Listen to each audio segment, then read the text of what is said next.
Hello and welcome to episode 37 of Character Unlock. I'm your host, John, and with me is Brooker, who has been somewhat childish this entire time, which is why I sound like I've been laughing a lot recently.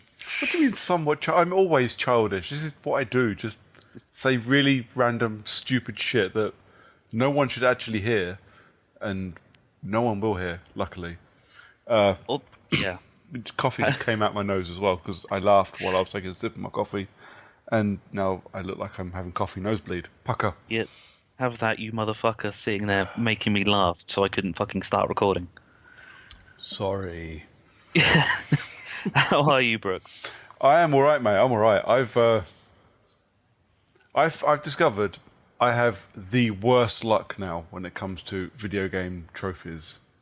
But only, well, no, achievements as well, I suppose, but definitely trophies, which is good considering I'd stopped properly trophy hunting, I don't know, 2 years ago. But yeah, I've had a fucking week with, Jesus Christ, if I can't stop calling Horizon Zero Dawn Event Horizon, I'm just going to stop playing it. Maybe you should. Maybe that should be your punishment.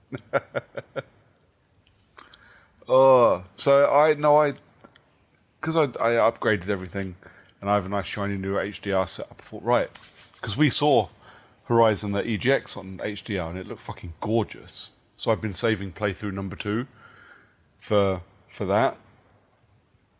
Starting a new game plus, whacked it onto ultra hard, and I don't. As you do. Well, there was a trophy for it. Not that I was really bothered about the trophy, but there's a trophy for it. And I thought, I'll give it a shot. The game isn't actually that hard, but it is on ultra hard. Worth noting. Went through, got to the end of the game, finished the game, a couple of trophies pinged, one for finishing New Game Plus, one for finishing ultra hard, and I was like, oh, my trophies are pinging. I'd assumed that somewhere along the line I'd turned off the trophy ping, because nothing happened for like the 25 hours I was playing the game, including the points where I leveled up and got my super duper invincible armor and all that kind of shit. So yeah, no trophies except for those two. So, fuck. So I figured it's possibly, I don't know, something to do with the fact that the game was live when I pushed the Frozen Wilds update to it or something. I don't know, I seem to do weird shit to my games that stops them pinging trophies. I don't care that much. But this time I was like, well, I'm kind of liking playing this and kind of want the platinum. So, thought, fuck it, went back to my previous save. The one at the end game after doing the final boss. Before I stuck it on ultra hard. Because it then turns out that on New Game Plus you can't turn the difficulty down. And I didn't really want to go doing side quests and shit on ultra hard difficulty. But fuck it. I clearly need to go back because I haven't got a couple of level trophies and stuff like that. So fuck it. I went back and I start clearing stuff out and I'm doing loads of shit. And PlayStation's got, like the Xbox has, it's got suspend on it. So you just pause the game, turn the machine off. When you come back, it'll be where you left it. Like every good, everything should do that. Yeah. Even the Switch does it. The Switch does do it. So yeah, but for years the PlayStation didn't. Well, for years the Xbox didn't do it either. But for the years PlayStation didn't do it. But now it does. I was like, right, I'll take advantage of this because it's quite a meaty game to load up. It can, the loading screens can take quite a while, even on the Pro. So, and then Friday fucking morning, sitting watching the news, having me breakfast, getting ready for work, and we have a fucking power cut. Ouch. Yeah, well, I didn't even think of it. So all the TV goes off, the whole lot goes off. Basically, for 5 minutes, we're eating breakfast by the light of my laptop because it's got a full battery. Saturday afternoon, got to turn it on, whack on my game. I've lost everything. Ooh. All the progress I'd done from my end game gone. So I get my save back from the cloud. No, back to the end of the game. And I'm having to do it all over again. So, but I kind of wanted to platinum the game, get my Aloy up to like full level and then go and do Frozen Wilds. So I haven't touched Frozen Wilds yet. But now I'm so fucking annoyed, I'm not going to play it. It does seem like the sort of let's quit forever from now on. Oh, you know what? It's just one of those. It's like having one of those days where just everything goes wrong. I'm like, this fucking game just does not want me to platinum it. Fuck you. It's the first time I've actually wanted to go and get a platinum for ages, and the game's fighting me for it. The bastard. It sounds like you're really trying to earn it. I don't care that much about earning it though. That's the problem. I'll probably just next time I switch it on, I'll fuck off and do Frozen Wilds. Mainly, I want to do some video gameplay of it because it's gorgeous. You know, I'd really like to do some. We haven't done a video for a couple of weeks, and I'd like to do some talking over some video stuff. You know, be a laugh. Yeah.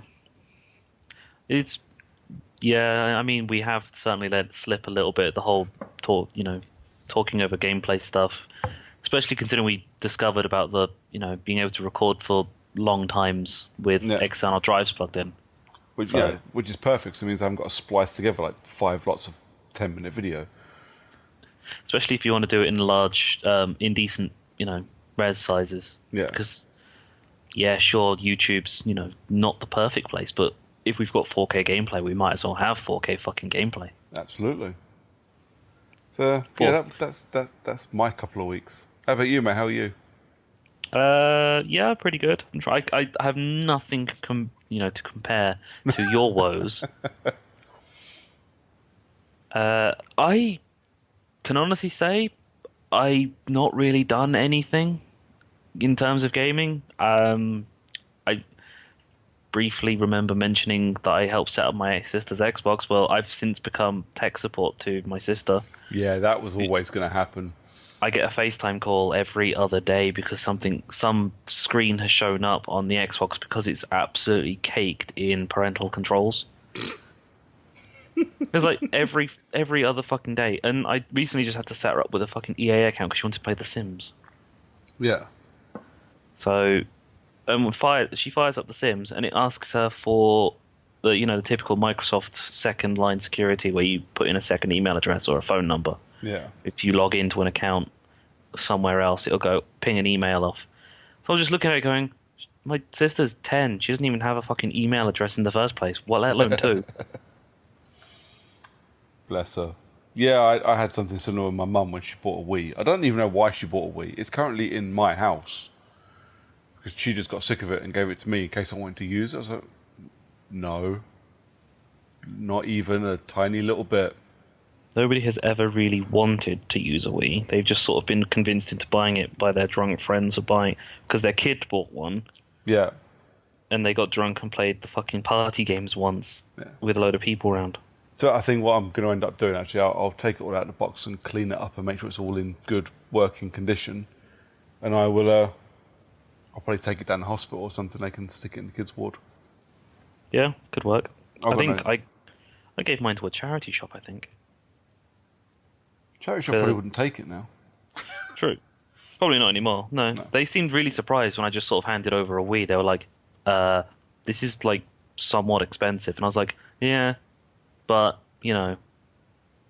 better for you to sell it than me to... Yeah. I don't exactly need the money, and I don't know anyone who wants to buy a Wii.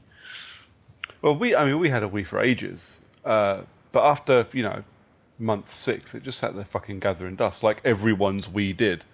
So I ended up selling it. I think I sold like the Wii and a bunch of games and accessories because I always buy all the fucking accessories. Sold it for like 40 quid because that's pretty much all it was worth. Yeah. But, I'm not going to sell my mum's Wii. If she don't want it, I'll find a good home for it. And, charity somewhere will take it. But, yeah. But yeah, I always had to... Why is it doing this? Mum, I don't fucking know. I'm not looking at it. What did you do? Oh, I just did this. Well, that's why then. Yep. And this is the life of anybody that works in fucking tech support. This isn't just people in tech support. This is just anyone who buys any kind of like tech in any way. Like, I don't know, casual person decides that they want an Amazon Echo Alexa thing. So they buy it, they set it up, and it works. And then their mum buys one, and it's like, Yeah. "Whoa, just set it up like you did." I can't because I set it up. I bought it with my Amazon account. You bought yours from Curry's. So, bought mine from Amazon, so it's automatically set up with all of my account details and everything already set to it. I just needed to log in. Yeah. You've bought yours from Curry's. You literally have to do fucking everything. Yeah. The same with my old man's Fire TV stick, because he bought one from fucking Curry's because it was £5 cheaper than Amazon. And then didn't know what the fuck to do, and I was like, well, I just plugged mine in and it worked because I bought mine from Amazon. And now I don't even use it because all of my fucking TVs are smart TVs. You got no use for a fucking Fire TV stick anymore. No. It was great back in the day when I didn't have a smart TV in my room, but now 4K. It's difficult to get a 4K TV that isn't smart. True enough. That's why I find the 4K Amazon Fire TV stick to be a bit of a weird market. Yeah. So if you've got a 4K TV, you can watch Amazon Prime videos and probably all the apps that are available on fucking Amazon Fire TV stick. I guess the only thing you don't get are the Amazon Fire Stick games, like Crossy Road. I have to admit, I had a little Blu-ray player. I still do have a little Blu-ray player, except it's up in the bedroom now because I put an HD one in my UHD one in my living room. But the remote's got a Netflix button on it, and every time Nice. I was like, "This is the fucking stupidest thing." Like, why? I know the Blu-ray player's got Netflix. Why would I watch Netflix on my fucking Blu-ray player? What a stupid idea! I've got 4 other devices attached to my TV that can use it. Now I have a TV with a Netflix button.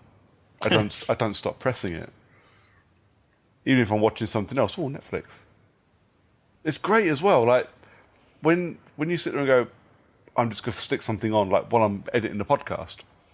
I'm just going to stick something on. What should I stick on? There's nothing on TV. Now I don't even have to move. I don't have to find another remote. Netflix button.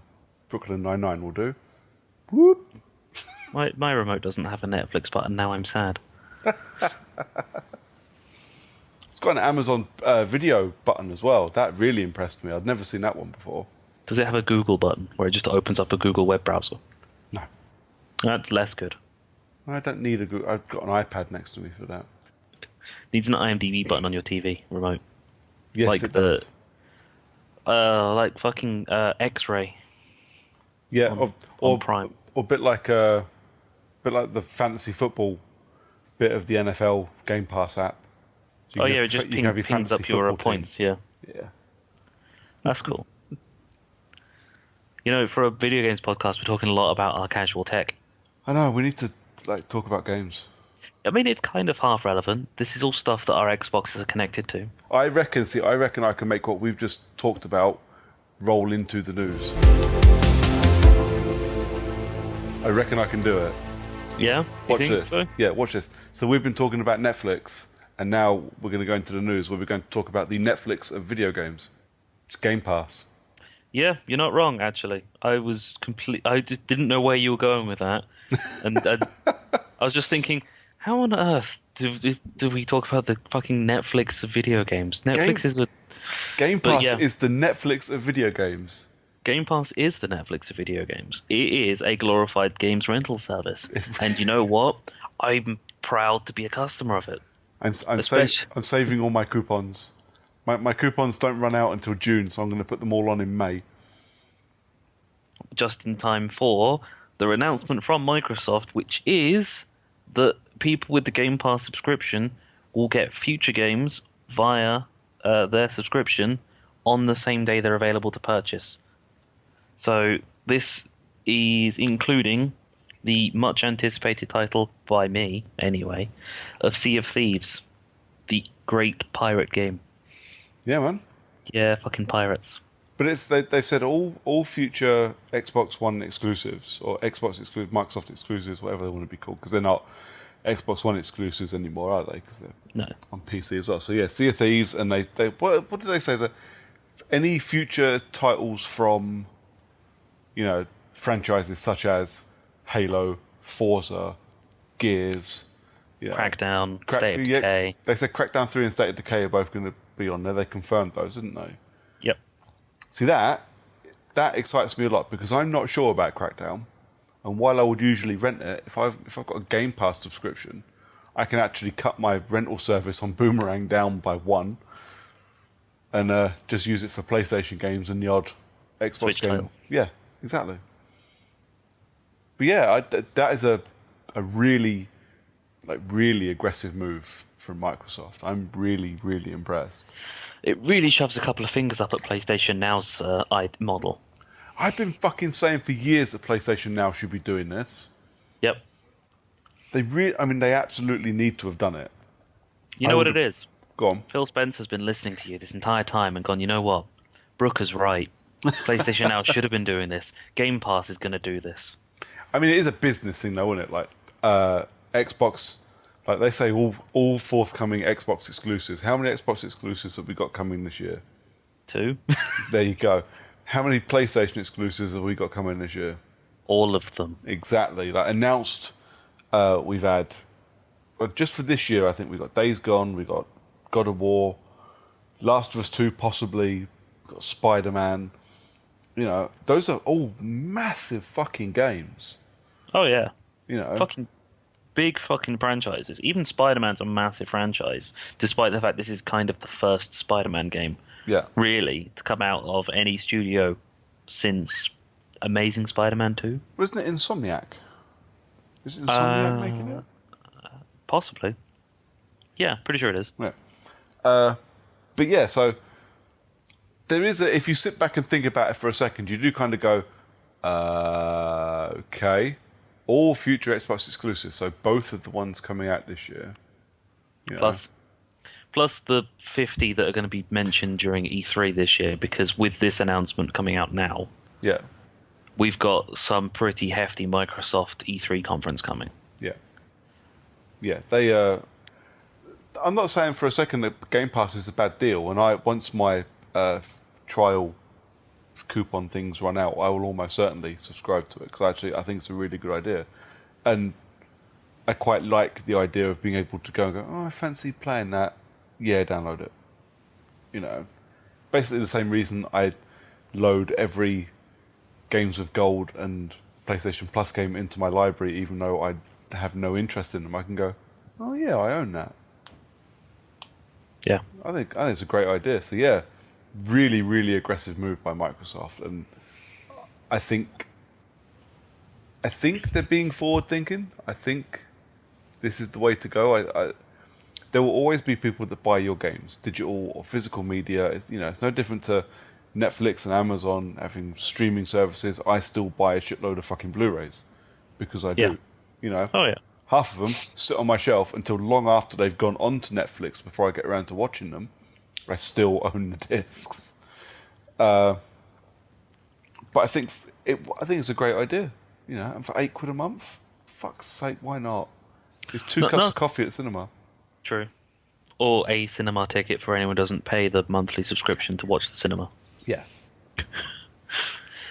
But a little aside to that, there was actually another sort of mini announcement as part of the Games Pass stuff. Did you catch this one? No.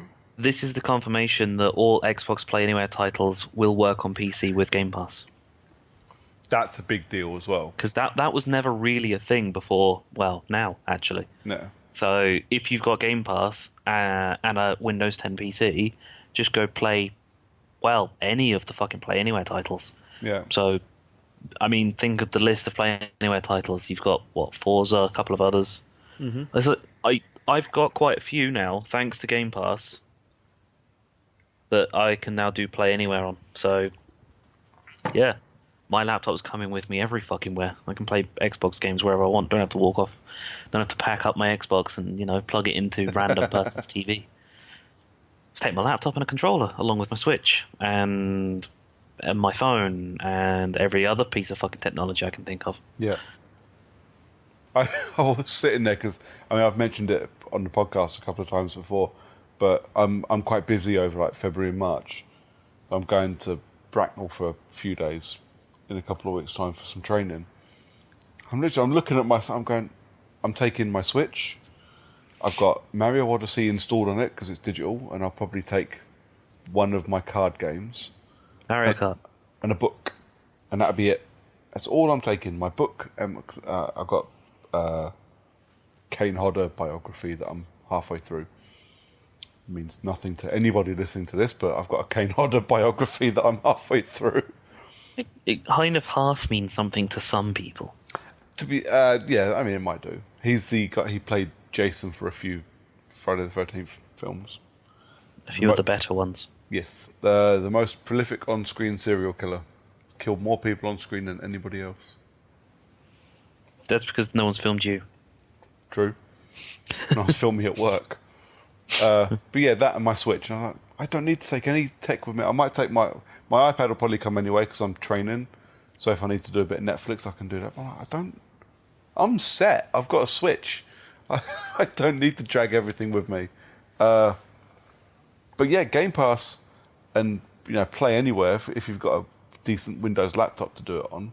Like a Star Wars themed yoga pad. Like a Star Wars themed yoga pad. A Yoda pad, if you like.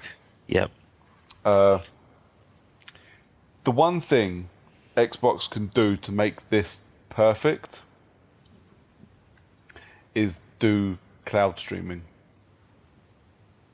Yeah. That's where PlayStation Now has a slight advantage. I don't need a powerful laptop to run PlayStation Now. No. I just need a decent internet connection, which I can get in a reasonable hotel. True. But, I think, like I said, I've been waiting for PlayStation to do this for ages. I can't believe Microsoft have done it first. Not only done it first, but sort of completely just left field. Like they've gone, you know what? We make enough money out of Game Pass. Let's just give away all of our titles and screw selling them. I think because this was Mr. Phil Spencer has been promoted again, hasn't he? Yeah. I think they've made him like executive vice president of gaming, and they've kind of looked at him and gone, "Okay, now Big Philly style, fix this shit." Yeah. Because we are fucked. We've dug a hole. Yeah. Now here's some sticks. Build a ladder. Yeah. We've dug a hole, thrown you out to E3 every year in your nice new T-shirts. Now it's time for you to fix it. So yeah, I think this is his plan. Yep. I mean, people have been looking at Xbox going, you know what? Microsoft has completely abandoned the commitment to Xbox and all of that crap. And pulling so much crap for no reason. Or, well, actually, no. I say for no reason. For very good reason. There's a reason to why Zune failed. Xbox Music failed. Groove Music failed. You can't compete with the current ones that are out there. No. I mean, how long before so many other companies just sort of fail? If Spotify's come out and completely been a game changer, but Microsoft jumped onto that bandwagon way too late. Yeah. It was at this point, you either had a Spotify account because you had whatever the fuck phone, and that was the only way to do it. You had an iPhone, then Apple Music came out. You pay your subscription, you get that unlimited Apple Music library. Yeah. You got Music Store from a Google phone for Android users, but again, so many people are using Spotify. Yeah. Groove Music, just Windows Phone users? Yeah. And people with Xboxes wanting to put custom music onto play Forza Horizon 3. Yeah. It was a Groove Music library radio station, which sounds completely pointless for all of the 8 people who actually own Forza Horizon 3 and still play it. See, the thing for me is it's so much simpler to just go into the options, turn the music all the way down to 0, and then pipe music from my iPad and Apple Music through to my Bluetooth speakers. Well, there's fucking third-party apps on the Microsoft Store for Air Server, and you can just fucking AirPlay your music from for any Apple device onto your Xbox now. It's not completely seamless, and it doesn't work brilliantly in background mode, but it's still better than fucking nothing. Yeah. So yeah, This is a big chance for Xbox to come out of the woodworks with something. I mean, you've got Mixer, which is an attempt at, dislodging Twitch. It's not going to It's do not going to anything. work. They need to fix that and fix the gimped app on Xbox One, because that annoys me. And I would really like to do some proper streaming at some point this year, but I'm not using Mixer because it sucks. Yeah. But Game Pass, day and date, new releases, that's a big step in the right direction, I think. Yep. All they need now is some fucking exclusives. Yeah. Well, they could get a couple with the other bit of news that we've got, or another bit of news. We actually got quite a bit of news this time around. Stuff's happened. It's been fucking ages. Like this is the third episode of the year, and this is the first time we've had a decent amount of news to talk about for fucking 2018. You know what? This is the first bit of decent news we've had since the Xbox One X launch, Pretty much. where the news was we just bought Xbox One X's. And that was it. Yeah. Paris Games Week was about the same time, wasn't it? Yeah, I think so. Yeah. So yeah, first decent. Not quite a news show, but there's lots of news, and we haven't really played many games, so kind of evens out nicely. So apparently, with Microsoft giving the Phil Spencer the vote of confidence to continue on with his ways of life, he has turned around and said, "You know what? We don't have enough big name exclusives. Let's buy them all." This is a fucking rumour to take with a massive, not even a pinch, a shovel full of salt. Literally just find the nearest salt mine and just start licking. Yeah. Because some of the names that came out of this, and they're like, this was on a Polygon thing that I was reading at work the other day. Excuse me. And so Microsoft have given Phil Spencer their vote of confidence, which is grand. Because I like Phil Spencer. I think he's a great personality. He seems to be a really good businessman. But more than anything else, while it doesn't always work, his ideas, he cares about gamers. I'm pretty sure he is a gamer. Yeah. And and wants to make everything better for gamers as well as make his fucking money. But the rumours circling around, there are 3 companies that Microsoft are rumoured to be looking to maybe buy. So, the top of the list, EA.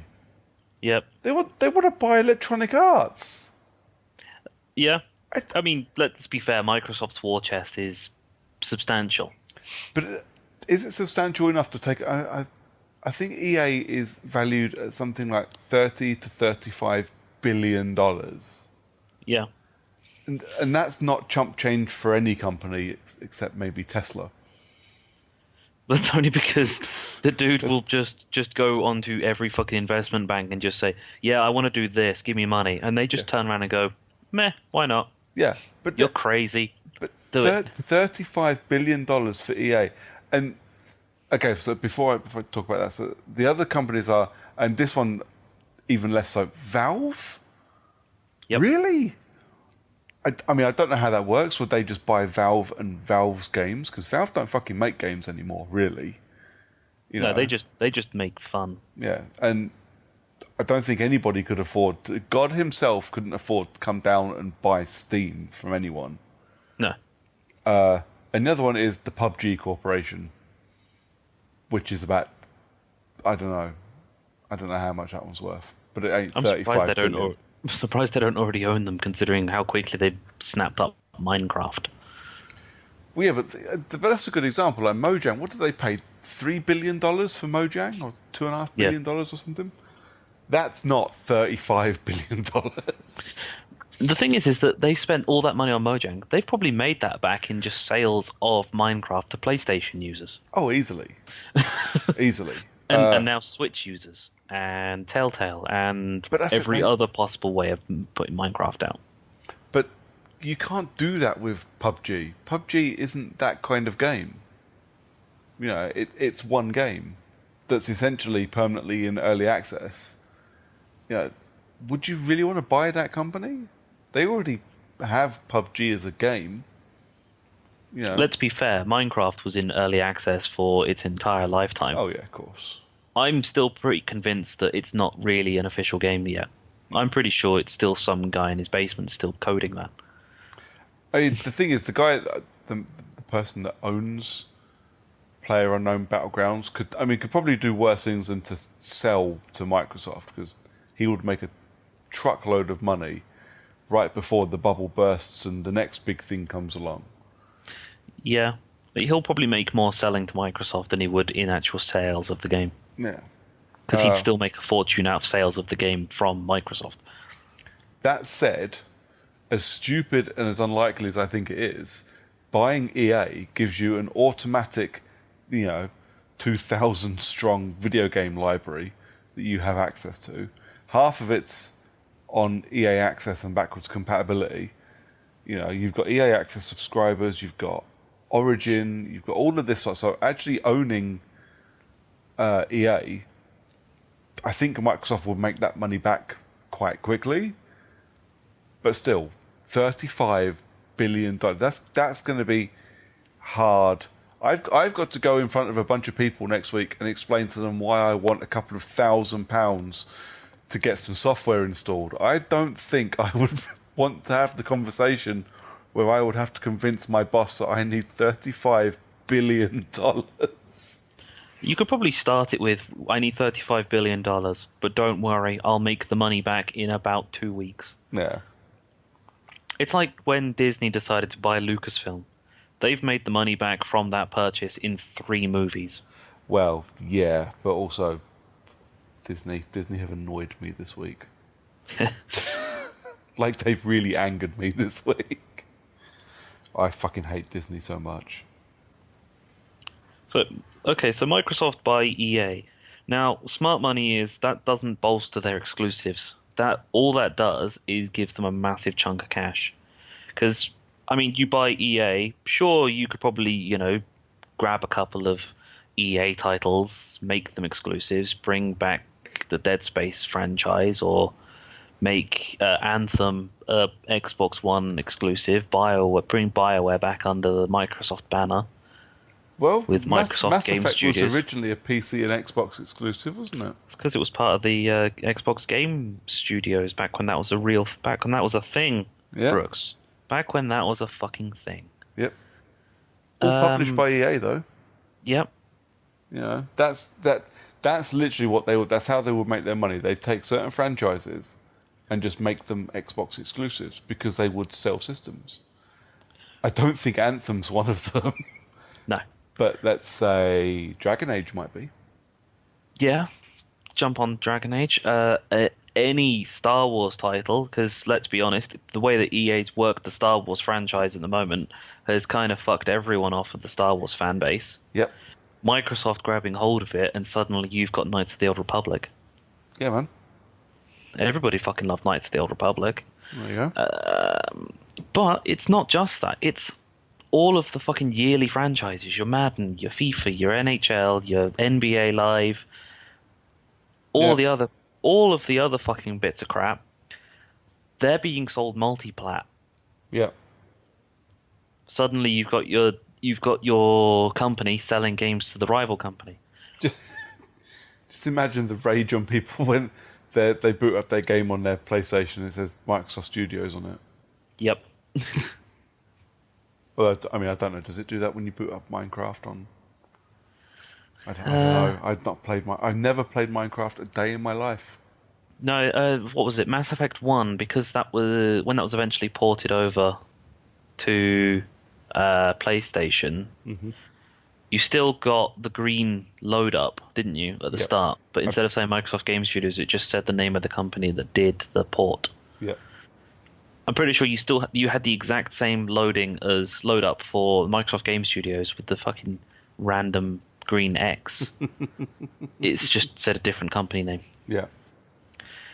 There'll be a third-party company out there that they'll just rebrand. They'll keep EA's name.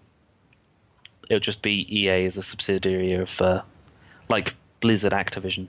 Yeah. There's no Blizzard logos on anything that is an Activision game. Microsoft Electronic Arts. MEA. Yeah. Like Mass Effect Andromeda. Yep.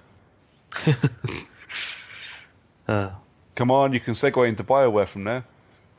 True. True. If it I was going to start helps, making this a challenge. You have to start making segues when we've got more than one piece of news. yeah. Segue into fucking BioWare.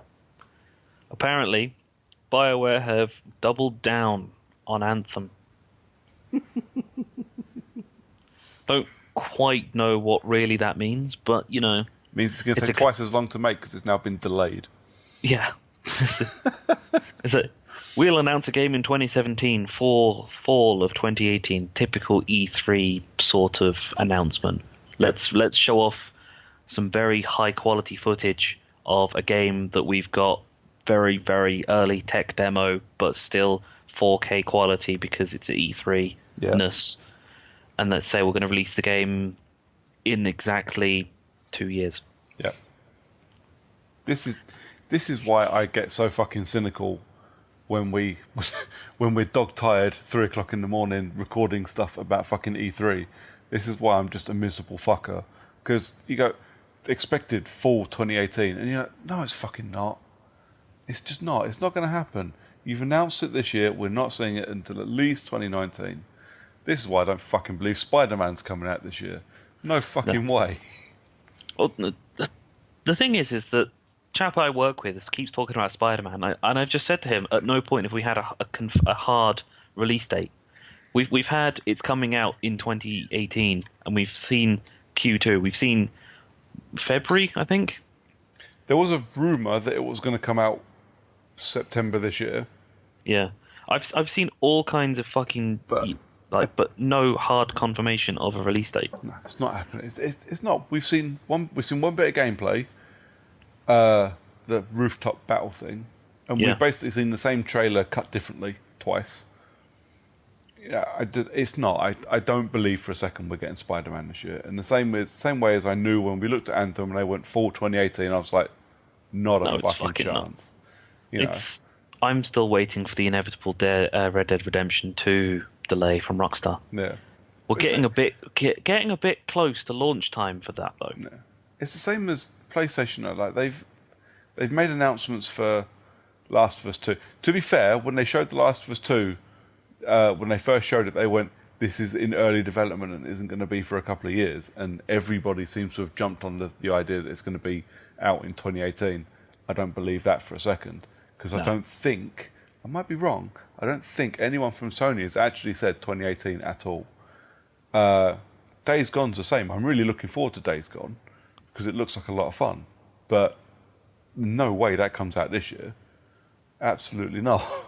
Which will be a shame because unless they pull an Apple and go, you know, and it's available now at E3, it will be the third year where they've shown Days Gone stuff at E3, and we've gone, oh, okay, I've just had enough now. Yeah. But yeah, shame. Anthem, yeah. Well, Anthem's the new... It's new Destiny. It's BioWare Destiny. New Destiny. BioWare Destiny and that other game that's like Destiny but not quite Destiny. It's Destiny A. Yeah, that's the one. But BioWare, that's not the only thing that's sort of come out of BioWare. There was the studio head Casey Hudson's confirmed the next Dragon Age will be a live game. What do you mean live game? I don't know what that means. It just means that it's designing a game for continued storytelling after the main story, basically. So your post game's going to have multiplayer stuff. Yeah, pretty much. The post Dark Souls style invasions. Who knows? Because this is the earliest possible development story from it. It's literally just they've gone, you know what? We'll release a game with a 15 to 20 hour story. And then just make the story keep happening because we'll add extra stuff. Kind of like what Destiny really should be. Yeah. You know, make the story long and then have loads of post-game content. Instead, what we got in for Destiny was a story that was short and made no sense. And post-game content, which lasts you about 3 hours until you reach the maximum level, maybe 6 hours trying to do the raid the first time, and then artificially increased by the fact that you got nothing good out of the raid the first time you did it. So you have to keep raiding once a week until eventually you're 3 years into a game and gone, you know what? Let's release a sequel and do the exact same thing from the beginning. Yep. I'm not bitter at all about Destiny. And everyone fell for it. You all fell for it. Yeah. If Destiny 2 takes 3 years to actually give me content that's worthwhile getting, and the worst part is that Destiny 1's final piece of content that made the game worth playing was the fucking free one. Yep. 6 months before Destiny 2's release. Screw all the fucking paid DLC. If you just waited and bought the complete edition about 3 months before Destiny 2 came out, you got a pretty good game. Yeah. A game that would have lasted you the 3 months until Destiny 2 came out and you didn't buy it. Because you realised, you know what? Destiny 2 is not going to be this good. I love it. I just get to sit back and giggle. Yeah. Also, we've had minor information about the end of the Old Republic. Yeah? Yeah. It's not shutting the servers down, it's just development's going to stop. We're going to cease development because it's just...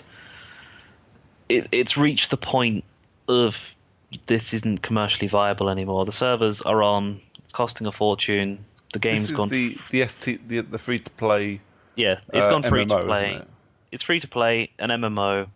All of the people who are going to pick it up have already picked it up and they've played it and they're paying their monthly subscriptions and all that crap. And yeah, there's nothing really left to do with it. And with the fact that Disney owns Star Wars, the Old Republic isn't canon anymore. No. Disney are probably going, just calm down a little bit. Just stop making it for a little bit, and we'll give you something new, as soft as they can. Yeah. You know, it's kind of half making them money, so they can't exactly say turn everything off. It's making us money. It's more of a, well, just slowly end development. Stop selling subscriptions to people. You know, when their subscription runs out, that's it. Yeah. And then turn it all off. All those people who've spent a fortune on a game that's lasted surprisingly long time considering. Yeah. But it's not World of Warcraft. It was never going to be World of Warcraft. No. No MMO is ever going to be World of Warcraft. Yeah, I mean, I've said this before, and that's me being a cynical cunt again. But I get so annoyed every time I read a story about servers being switched off. I understand that these things cost money to run, and when people stop playing it, it's time to switch them off. But you never get the opportunity to go back and play it later, because they don't patch these games so you can then P2P them. No. They're offline forever. Like Army of Two went on Games for Gold the other week. You and me can't play it together because the fucking servers don't exist anymore. Yeah, I was kind of expecting that on the grounds that I'm pretty sure I tried to play Army of Two with a mate on PlayStation 3 because we managed to pick up copies of it for like £4. Yeah. It was like, fuck it, let's just play a co-op game. Let's buy Army of Two.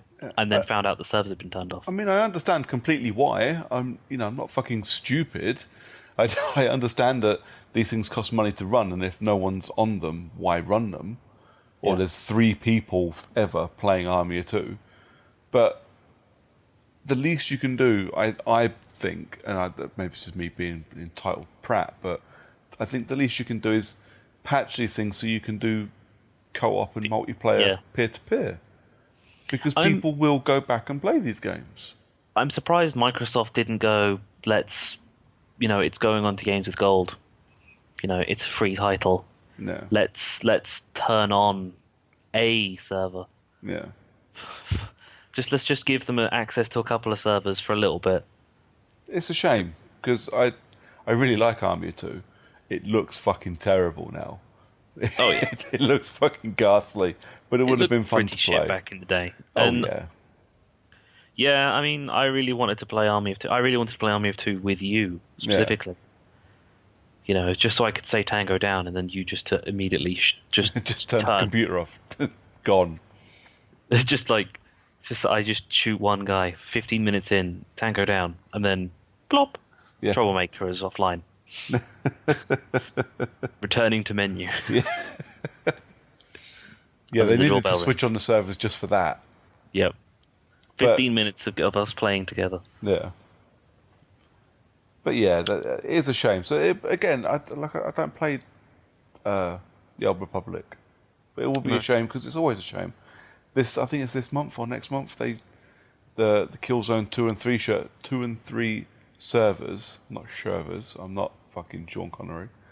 The 2 and 3 servers go down. You know, they're taking them offline forever, and that's a shame because I do still occasionally go on and play some Killzone because I fucking love Killzone multiplayer. Yeah. But stuck to Shadowfall now. Yeah, I'd be less bitter if they'd done a UHD patch for Shadowfall, but obviously Guerrilla are busy doing Horizon Zero Dawn, so can't complain too much. And with PlayStation exclusives, we're gonna slowly move our way into our, I want to say, last bit of news, because I'm pretty sure we've got nothing else to talk about, because I think we've covered everything else that we had planned. Yeah. I'm sure there might have been something else that's come out of the woodwork since we started originally talking about stuff. The way that the news has been coming thick and fast today, Yeah, and yesterday, it's been and a this busy week. And we have a God of War worldwide release date gone hard in 3 flavors. Yeah, man. So we've got a collector's, a limited edition, and a digital deluxe edition. So this was announced last week, I think. What's really cool is it was announced last week, so like the end of January, and it's due out the end of April. So there's none of this, oh yeah, coming fall 2018, and then coming October 2018 in January. You know, I've got 3 months to wait. That's okay. I can plan for that. It's due 3 weeks after Far Cry 5. I'm not sure I can get Far Cry 5 finished in time. More importantly, I'm not sure I want to, because if Far Cry 5 is fun, I want to spend some time, you know, running around and doing stuff in the world. But, yeah, man, God of War. New God of War. Granddad of War. Yeah, Granddad of War. Old man Kratos like at EGX. Yep, that dude is awesome. You wanted to give him a hug. You wanted him to be your dad. I asked him if he'd be my dad, and he just gave me a dirty look. I think it's because he thought he was younger than you. He probably was. Which just makes it sad. You are very old. I am. Practically a pensioner. You're one of the old. You're one of the oldest people I know. Oh, fuck you. You're my oldest friend. I'll tell you what, though, actually, when it was announced, I jumped onto Boomerang. I went, right, I'm going to add this to my rental list. Because I'm still not sold. I'm really kind of looking forward to it, but at the same time, I'm dubious. So I'm not going to spend any money on it just yet. So I thought I'll rent it. It's not on the list to rent yet. But when I searched for God of War... It was announced like 30 seconds before you'd probably tried. True enough. But I searched for God of War, and God of War 3 Remastered came up, and I completely forgot that was a thing. And that you probably own it already? Pretty sure I've bought and rented and platinumed it already. I'm not sure. I definitely platinumed most of the God of War games. I'm not sure if I've done 3. But yeah, I thought, you know what, I'm gonna rent it and just run through it again because it's been a couple of years. So yeah, that turned up yesterday, I think. So that's installing, and I might get some footage off of that for us to talk over. Can't imagine it. Look, it looked great on the PS3, and the remastered version looked good. But now I can't imagine it, even with the remastered version, I can't imagine it aging particularly well. But yeah, I'm excited for God of War 3. Mainly, I'm excited to see what Santa Monica Studios can do with like the PlayStation 4 Pro. Yeah. So alongside the announcement of a confirmed release date, the father-son fishing trip adventure uh, collector's edition comes with a nice statuette of Kratos and son. Have you seen the The fucking state of it though? No, That statue is awful, mate. It looks so shit. to be fair, as someone who has a nice little collection of random statues, including one of Kenway. Really? Though that Kenway statue was awesome. You've seen the Kenway statue. It I was have in the seen. office. Yeah, I have seen the Kenway statue. I remember. Along with my Gat and my Claptrap. Yeah. Yeah, see, I got rid of all my plastic tap when we had the sequel. I had to make room for the child, so... Yeah, all my plastic tap went. I kind of want to get rid of the little plastic tap, but at the same time, it's nice to still have it. I mean, they're on display in my flat, but nowhere that anyone will see. No. And the Kenway one is kind of a bit pointless, seeing as it's supposed to be back to back with Teach. Yeah. So. Oh god, yeah, there it is. God of War 3 Remastered. Platinum. So I'm just looking at my PlayStation app. Oh, fuck's sake. I'll just send it back. Dumbass. Yeah. Oh well. Yeah, pretty much. So yeah, we've got confirmed worldwide release date. Collector's edition comes with a little statuette that's apparently a load of horseshit. And some in-game items, essentially. Yeah, a bit of armour pieces and stuff. Yeah, a PS4 theme. I didn't even know themes were still a thing. Yeah, on PS4 they are. I've got an AR bots one. I don't know if you ever used, the AR bots that you can control with the light and the camera. Isn't that like the Playroom? Yeah, the Playroom. Yeah. I've got that. I have a theme for the AR bots on my PlayStation, and the only reason I have that is because I left it there once, and Nikita sat there staring at it for ages because it's dynamic, so they blink and randomly wave, and she gets really excited when they wave at her. Oh. Yeah. Your child is awful special. Oh, she's fucking awesome. She's off her rocker. Mate, the kid's 4 years old, and she sings heavy metal songs in the shower. And Deadpool. And Deadpool. She sings the Deadpool rap, which I need to stop playing it for her. It is massively inappropriate for a child. It's really inappropriate for a child, and it's even more inappropriate when she asks for it on the way to swimming lessons, and then while you're getting her changed for her swimming lesson, she's in the change room going, "Sexy motherfucker!" Oh God, please don't let anyone hear that. I'm going to get in so much trouble. You're the parent of the child that every fucking football team has, where there's the one kid who swears like a motherfucker in front of everyone. The thing is, she knows. She doesn't swear. Like, touch wood.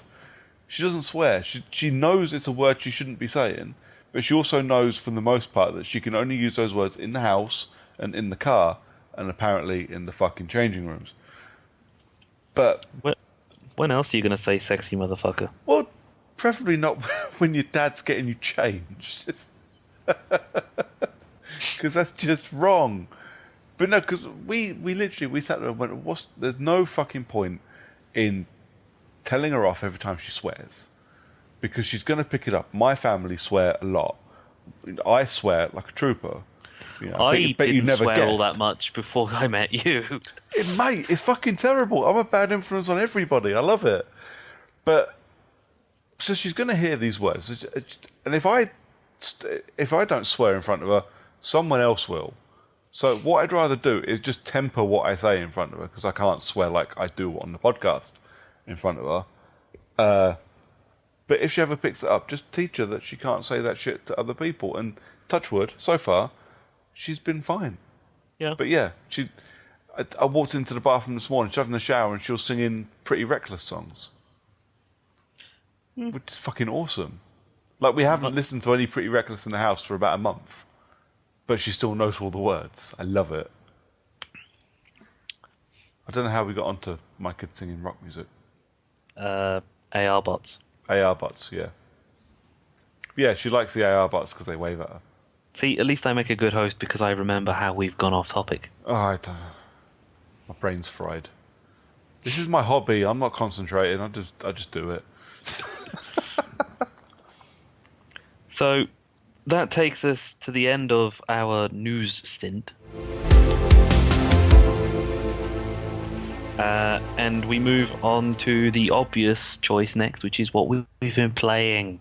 Brooker, Nice. you've played something.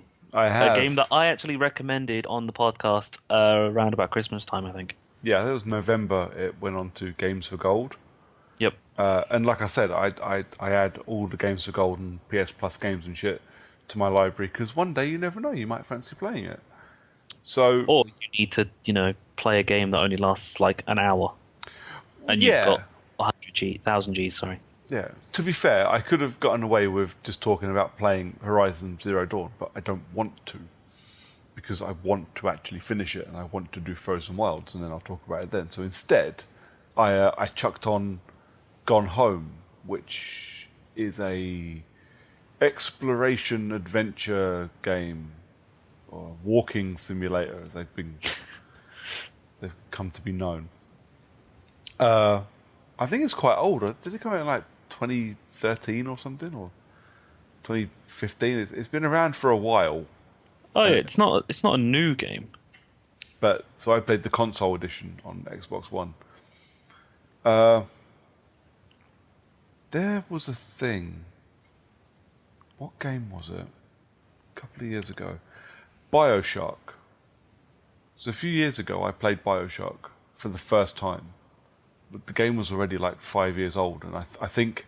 Pretty sure Infinite had only just been announced when you were talking about it. I think we were getting ready to release, or they were getting ready to release Infinite, so I wanted to play the others. And I played BioShock somehow, having never heard anything about this game. And the best part is, I knew what this because I played BioShock before, so I knew exactly the ending and how it goes. Yeah. And I knew that you had not seen or played any of it. So, me turning up to work the day after you'd reached the spoiler, the plot twist. Yeah. That was cool. It was amazing, but it was one of the thing was, somehow, in this world where 10 minutes after an episode of Game of Thrones finishes, 450,000 cunts on Twitter have told me the ending to the episode, and there's no point in me watching it anymore. Somehow in this time, the ending to BioShock was never spoiled, and it was a beautiful experience because of it. Gone Home was exactly the same. Gone Home, I knew what it was. I knew it was an exploration game, but I knew nothing else. And somehow, even though I spend most of my days listening to video game and movie podcasts, I spend the rest of my time on Twitter with a very heavy game theme to most of the people I follow. I've never had anything to do with Gone Home ruined. So when I finally sat down and played it the other day, I had no idea what I was letting myself in for outside of Walking Simulator. And Rubber Ducks. And Rubber Ducks. Have you played Gone Home? Yes. Mate, it's so good. Yeah, I mean, slow. But it is slow. But here's the thing. Oh, fuck. Here's the... I love story, Gameplay obviously is important when you're playing a game, but for me, if your gameplay is a bit ropey, but your story is phenomenal, I will let you off. And the thing with Gone Home, and from what I've discovered since, I now have a list of these walking simulators that I want to play.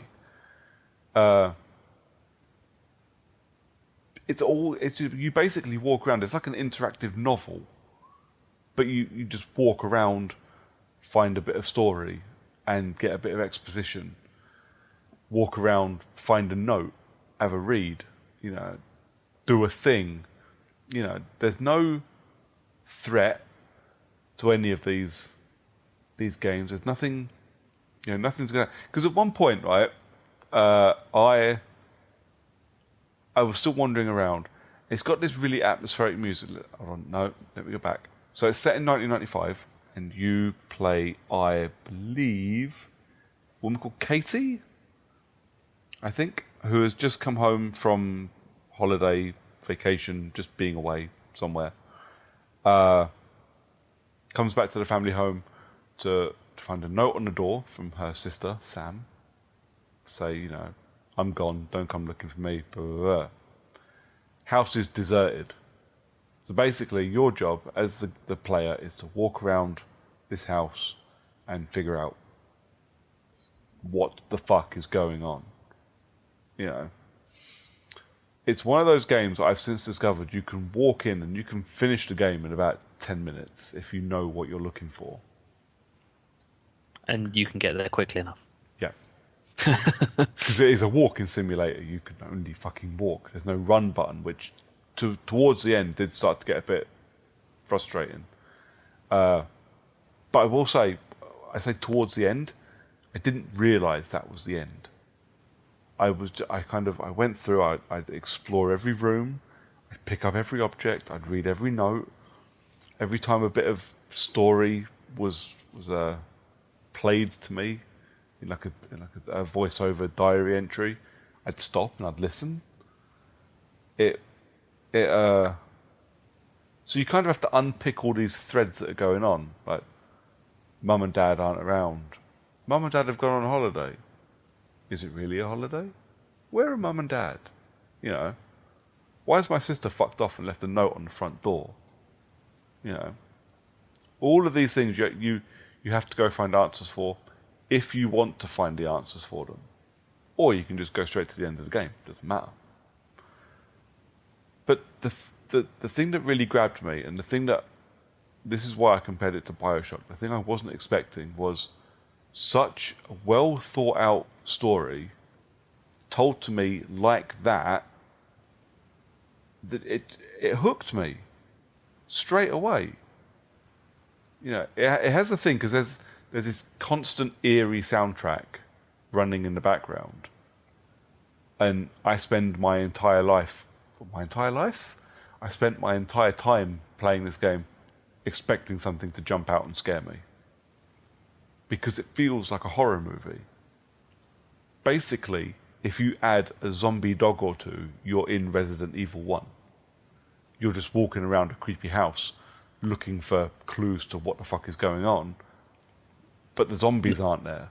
Or ceilings falling on you. Well, slowly moving down to you. Yeah. Jill sandwiches. Yes. But the atmosphere, and this is a weird thing. I didn't make the connection until after I finished it, but last year on a podcast I talked about starting and finishing Firewatch. The Firewatch is the same thing. It has the same setup, the same atmosphere. It's a bit longer. I finished, gone home in I think 2 hours. And that was me kind of unpicking every thread I could find and sadly accidentally ending the game. But Firewatch is very linear and you have to do X, Y, and Z to move the story on. But it has that same thing. Nothing actually happens. There's nothing bad coming after you. There's nothing going to kill you. But there is some weirdly atmospheric music, and every time you walk through a certain bit of the map, it feels like something should be jumping out at you when it never fucking does. This is a genre I think I can get behind, mate. I was really impressed. And a 2-hour experience for free, I would have paid, I don't know, a tenner for that. If I'd have known. Some people pay more for that kind of pleasure in 2 hours. Absolutely. But it has, it's put things on my radar like Edith Finch, Everybody's Gone to the Rapture. What was another one that was mentioned? Stanley Parable is another one. All of these games I've heard of, I know very little about them outside of their walking simulators.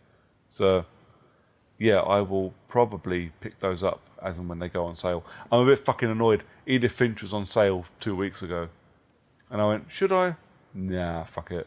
No, I really wish I had. Yeah, you probably should have done. But I tell you Yeah. what, anybody that's gone home to their catalogue and not played it yet, you'll be done in 2 hours. Go play it. It's so good. So good. Such a great story. Really well told. As the plot threads start to come together, you can't put it down. I stopped to eat my dinner and I was like, I don't want to watch TV. No, I want to finish this fucking game because I want to play. I want to see how it ends. It's so good, gripping in a way I didn't think was possible. Yeah, I can't recommend it enough. It's fucking great. And for achievement hunters who don't already know this, it's currently the quickest and easiest 1000 Gs you can get on Xbox One currently.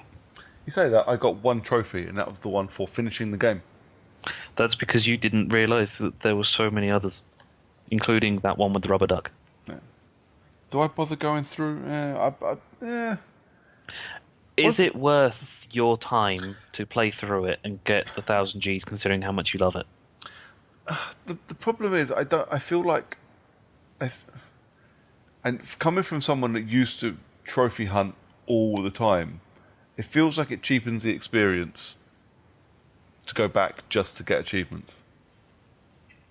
Yeah, I suppose. It was such a fantastic experience first time around. I don't think it'll be as good second time around. I don't think I'd enjoy it as much, and genuinely I think it would cheapen the experience I had with it. I'd rather just go, I got one trophy, I'm fine with that. What's next? Well, that's the thing, is you got that one trophy, or that one achievement, for playing the game how you wanted to play it. Yep.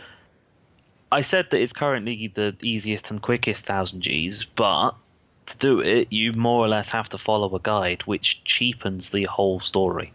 Yeah. Because you're following a guide to do things in the correct order, for the lack of a better term, or just doing the right things with the right bits of equipment, like the rubber duck. Yeah. Just to get yourself all those achievements that you probably wouldn't have necessarily found or got without using the guide. No, I don't think I'll bother. Like finishing the game in the 15 minutes that you can just by doing the things in the right order. Yeah. Right at the start. Yeah. I've got so many other games I want to play. What was I doing? Oh, I was installing Assassin's Creed Origins. I was like, this is taking fucking ages. So I booted up Homefront because I was like, I need to play this because I promised I would. And then Assassin's Creed went ready to start. I was like, yeah, I'm not fucking playing Homefront. At some point, I need to fucking play Homefront. You need to film yourself playing Homefront. Oh, God. You need to play Homefront with the people that you said you were going to play Homefront with. I said I would stream it, and I did promise Colin that I would do some co-op with him, and I will because I'm really quite looking forward to playing with him. But yeah, we'll have to organise that. But yeah, it's really I adored Gone Home. I won't go back for the achievements. I don't think I want to taint the experience. Speaking, by the way, of him, hi Colin, thanks for listening. Hi Colin. Only person who actually live tweets us as he listens to the fucking episodes. I love it. Even if they are like 14 days late or something. It's tough, man. When you got lots of podcasts you listen to, It's true. I sometimes don't get to listen to some of my favourite ones until a week after they've come out. And I'm like, at the moment, I've got no podcast to listen to. I'm completely caught up. But the temptation now is to go, I'll add another one. Like the wife listens to one that's got like, I think it's called I Was There Too.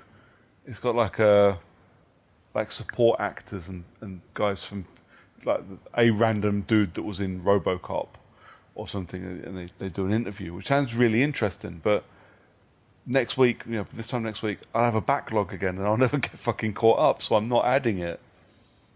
I just like the fact that I could just look at my phone at any random point in the future, and I'll have like 15 notifications on Twitter from Colin just deciding that he wanted to reply to stuff we've said. I love it. I do it though. I was listening to my brother's podcast yesterday, I think.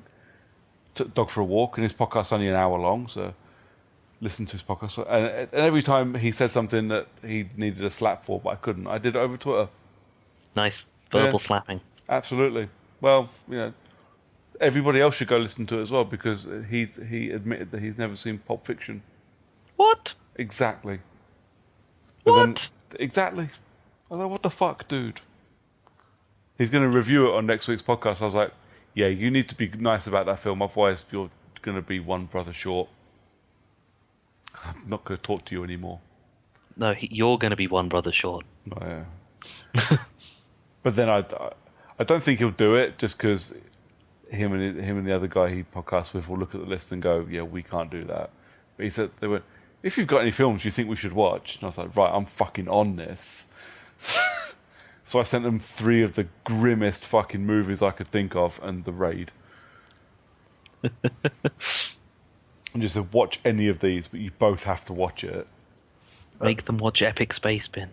No, I suggested. I can't remember what it was. I think it was Audition, which is a Takeshi Miike movie, which has got this horrific moment in the end that just makes everybody that watches it cringe. French film Martyrs, which is one of my favourite horror films ever. The Raid, and I said something else. I can't remember what it was. But yeah. Go. To be fair, he bitched and moaned about the whole Tempting game as well. So I was like, fuck you, dude. I love whole Tempting. It's been around for years. We done it when we were kids, dickhead. Bless him.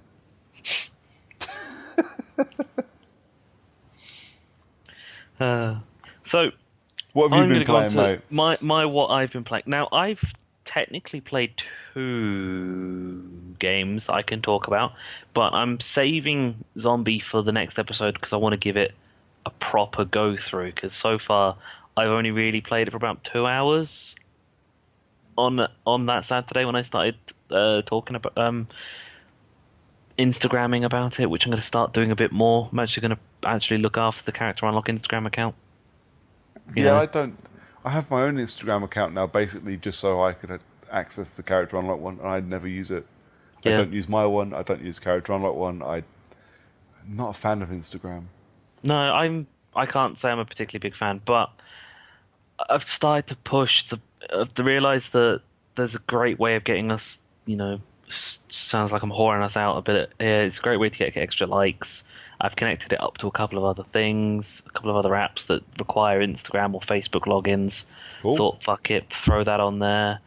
If people click on our Instagram, they see it. So whenever I play a game or see something cool on a game, I'm going to start Instagramming about it. So, yeah, I played Zombie, which is the Zombie U reboot to actual consoles. Is it reboot or is it rebought? What the fuck? Dude, I can't talk today. No, you can't. Is it the reboot or is it a port? It's the port. Okay. Yeah, Zombie U port to actual consoles. Yeah. To real consoles with the player base. Yeah. But yeah, that's basically what I've done with Horizon. I want to talk about it, but I'm not done yet. Yeah, I'm not in a state where I can talk about it and give it what it deserves. Yeah. So instead, I'm going to talk about a game that I really don't want to talk about because I played it for like half an hour earlier today, and yeah. I want to go on record and say I fucking love this because 24 hours ago, I guarantee you really wanted to talk about this. Yeah. I was absolutely thinking, you know what? I've said this to Brooker so many times, saying, look, you've got a Switch, you love fighting games, play Pokken. But don't play Pokken. Just don't. I mean... Is that the official word? Just don't. Just don't. Lee, I was chatting with Lee about it because he's got it as well. And the list of Pokemon on Pokken is poor, to start with. There's Machamp as a fighting type. Now, it's a fighting game. Yeah. And there's only one, off the top of my head, actual fighting Pokemon. Okay. There's a couple of, fighting hybrids like Blaziken, which was a firefighting starter from the advanced generation 3. A Okay. couple of others that are part fighting, but to counter that, you get two Mewtwo's. One is the regular Mewtwo and a Shadow Mewtwo, and two versions of Pikachu, which is a regular Pikachu and a Pikachu wearing a Lucha mask.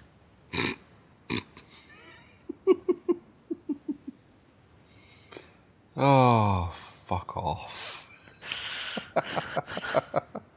Yeah, it's called Pikachu Libre. Oh, God. Of course it is. Yep. So I played Pokken, and I'm said this many times. Not great at fighters. Don't really get along with fighters. I don't have the patience, the skill set, the the necessary ability in my hands. I have stupid fingers. I can't do fighters. Fair I just enough. can't. I can beat the AI on almost any fighter on very easy.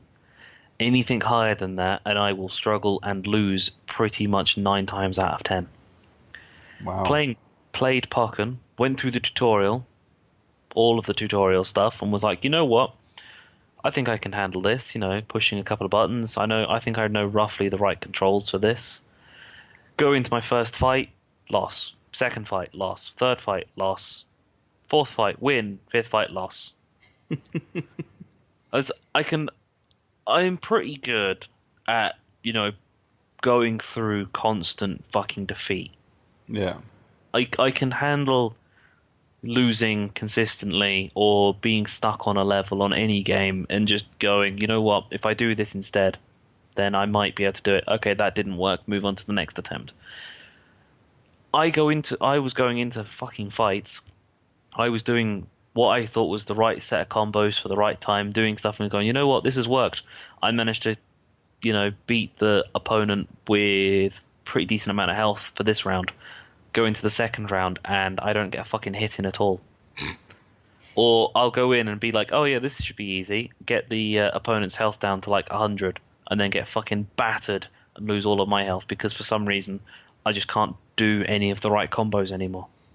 just I do a combo and get hit in the face. Somehow they counter everything I do.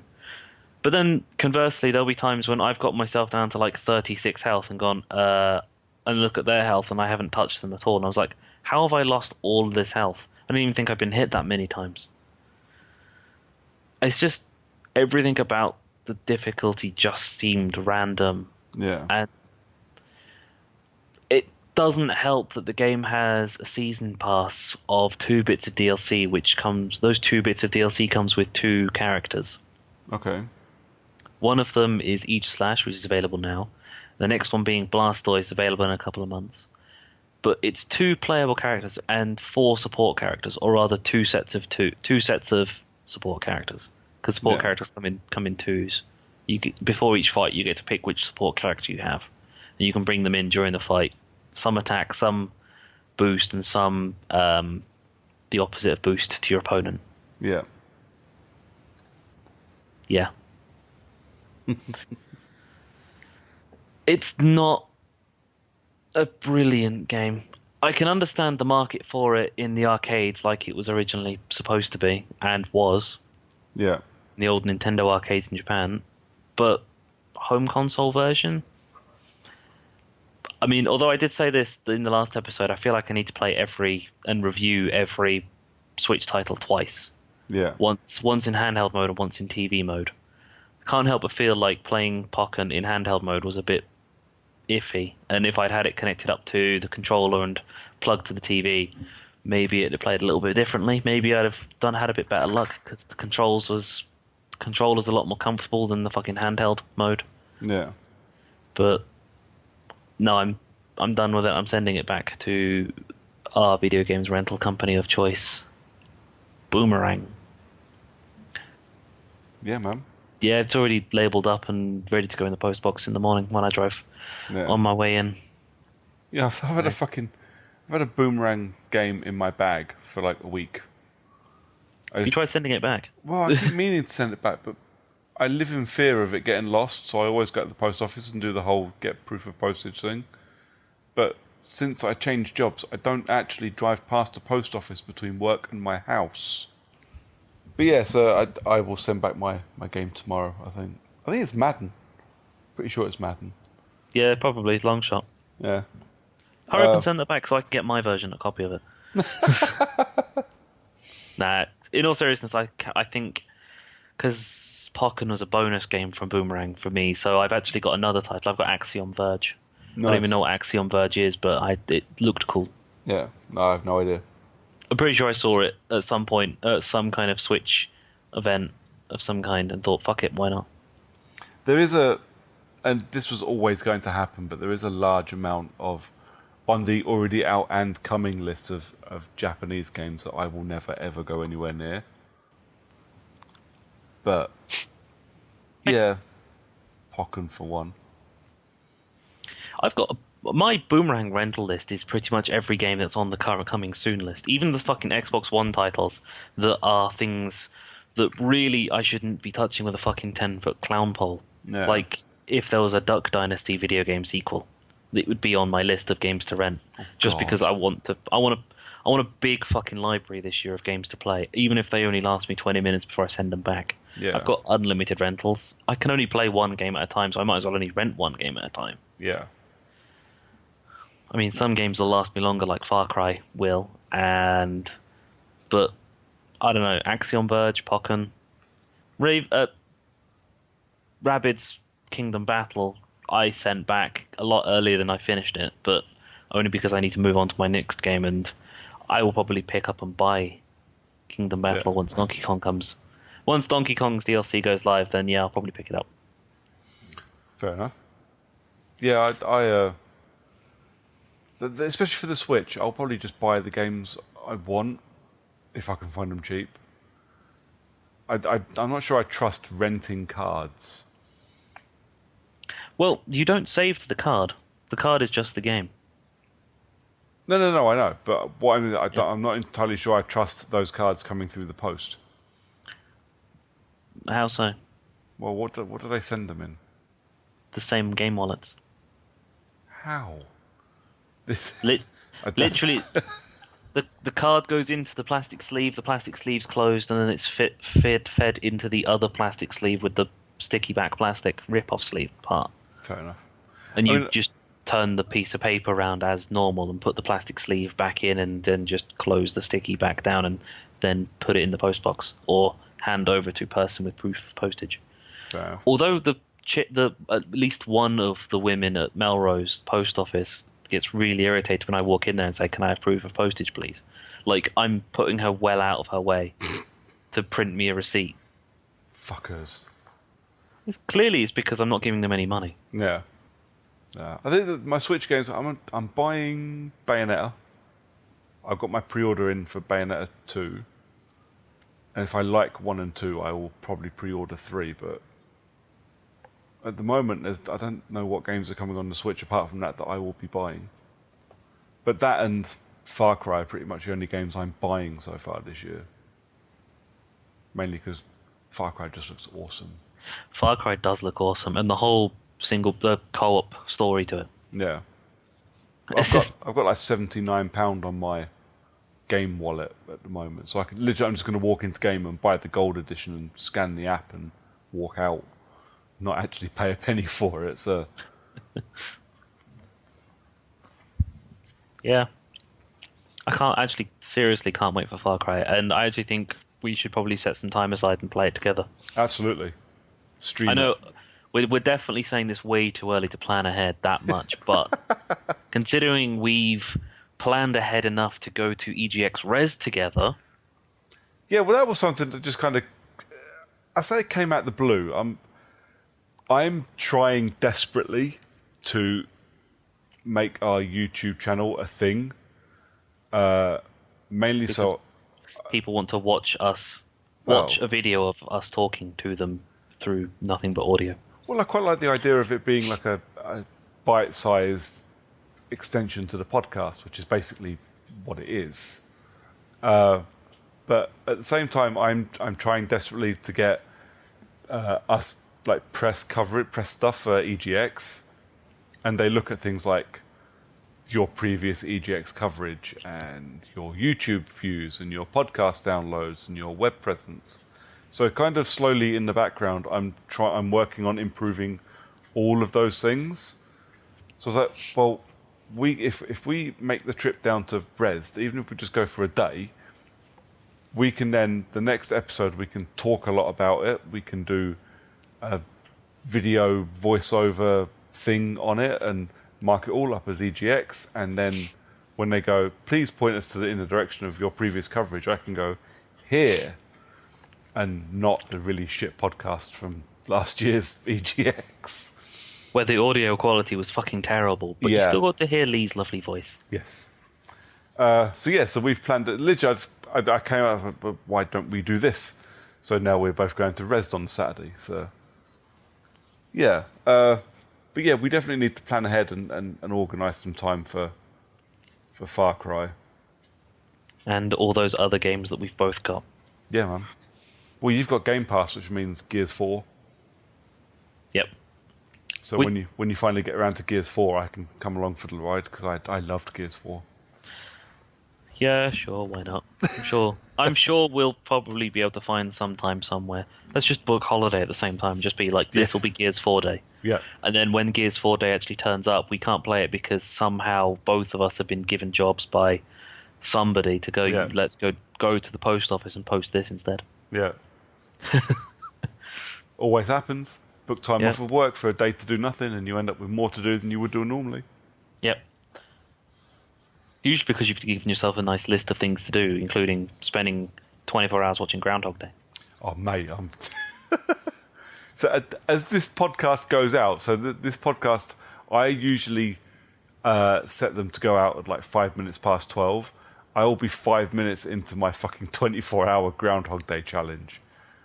I am not looking forward to that. But it's all for a good cause. Basically, if you're listening to this on launch day of our episodes, Brooker is now probably falling asleep or putting fucking toothpicks in his eyes because he's been watching Groundhog Day for the last 6 hours. Yeah. Or longer. Groundhog Day over and over again all day on Groundhog Day. Groundhog Day. For charity. So it's not him just being a complete dick about this for once. Well, it was going to be originally, and then I thought I'd do it for charity, so I'm not quite such a massive dick about it. So, yeah. Taking a whole day off work just to watch the same film over and over. It is a waste of a day's holiday, but again, all for a good cause. Yeah. All because you forgot the reason to why you were watching it. Yeah. So, yeah, I think that's us done, mate. Cool. I'd say definitely time to wrap it up. So, you've got Brooker. Yes, mate. How can people find you? I am on Twitter at Brooker411. That tends to be where I spend most of my time online, so you can come find me there. Yeah, that's probably it, I think, for now. I'm also on Twitter as the John_CU. I don't spend as much time on Twitter as Brooker does, as you've probably guessed by when people randomly tweet us and I don't respond half the time. I'm also on Xbox Live as Long Dong Silver, although currently not really played much of my Xbox, being that I've just bought my Switch. Again, going to push out, because so far only Columns sent me their friend code. If you have a friend code, send me it and I'll probably add you. Although I haven't actually added Column yet. The friend code is utter bollocks. I can't believe this is still a thing. It's an awful, awful thing, and it really fucks with the ability to do half the stuff. There's a lot of third-party games that are really successful on their PS4, Xbox One, but the Switch version's not, based entirely on the fact you can't play with your friends because the friend code shit is really fucking awful. Yep. Which will probably be fixed once you start playing for Nintendo's Live. Yeah. Plus. True. Whatever you call it.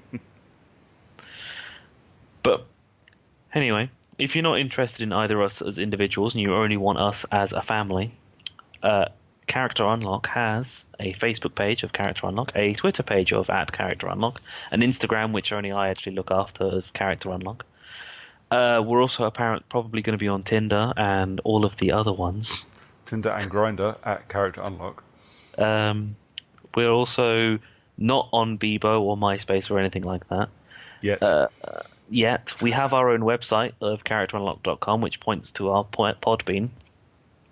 For the Currently, moment. for the moment, which is going to be changed to a basic website, probably like a WordPress type job, which will have written reviews, maybe, or just us spamming the word "I hate you, Brooker" I'm fine with that. on every single page. Plus our YouTube channel. I'm assuming we're also kind of YouTube gaming style stuff. I think I signed it up to YouTube Gaming. I don't know how it works. I don't get the difference between YouTube and YouTube Gaming. I don't live stream to it, so We have a Mixer account. Again, we don't actually do any live streaming. We have a Character Unlock Xbox Live account, probably a Character Unlock PlayStation account, a Character Unlock Twitch account. and we do nothing with any of these. We don't. We pretty much it's just Twitter and Facebook really. Occasionally I Instagram something, but but all of that ends up on Twitter and Facebook anyway, thanks to Instagram side posting.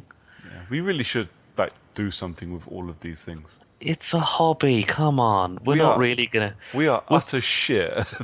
It's a good thing we're not getting paid for this. This is true.